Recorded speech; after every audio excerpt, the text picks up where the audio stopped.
Bonjour, Jean-Philippe Querton, fondateur de la maison d'édition Cactus Inébranlable.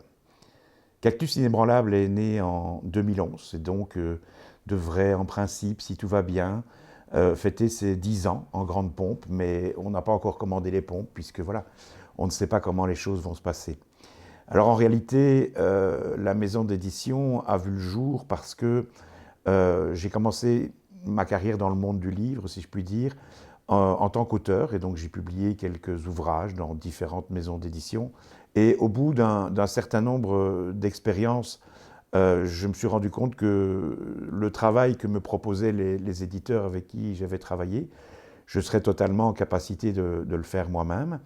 Et puis il y a eu à ce moment-là de ma vie de belles rencontres qui ont permis, avec mon épouse, de concrétiser ce projet de création d'une maison d'édition.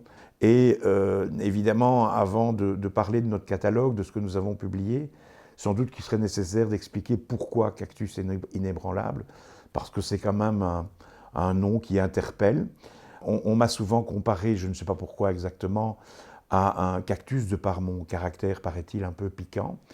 Et il nous semblait que la métaphore de ce cactacé qui avait si peu besoin d'être abreuvé et qui restait fort et vigoureux, le fait qu'il demeure inébranlable, ça pouvait avoir une petite connotation un peu coquine. On a une ligne éditoriale qui est une ligne que l'on veut piquante, que l'on veut impertinente, que l'on veut irrévérencieuse. On reçoit de plus en plus d'ouvrages depuis des années où des auteurs nous disent, parfois même des auteurs assez connus, nous disent « j'ai fait quelque chose que je ne fais pas d'habitude et je pense qu'il n'y a que vous qui pourriez oser le publier ». Ça, c'est un peu notre marque de fabrique. Donc on attire un peu les auteurs qui sortent de leur sentier battu. Ça peut être osé dans la façon dont c'est rédigé, dans le contenu qui peut être aussi politique. Alors Cactus Inébranlable, au fil du temps, s'est cherché et nous avons, un peu aussi par hasard, attiré toute une série de gens vers nous qui nous proposaient des recueils d'aphorismes. Parce que le tout premier livre que nous avons publié, c'était un recueil d'aphorismes. Et on s'est rendu compte qu'il y avait un véritable public pour ce type de littérature très particulier. Hein. En gros, qu'est-ce qu'un aphorisme? Eh bien, personne n'est encore été capable de le définir d'une façon correcte. Je suis pour le moment en train de travailler à un bouquin qui permettrait de définir l'aphorisme.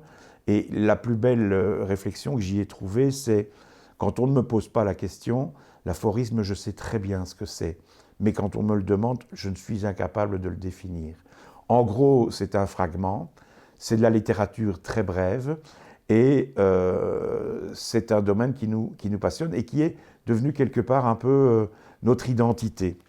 Et donc on a pour le moment une collection, on publie un recueil d'aphorismes par mois, et on en est à 72 ouvrages parus. Le 73e va arriver incessamment sous peu.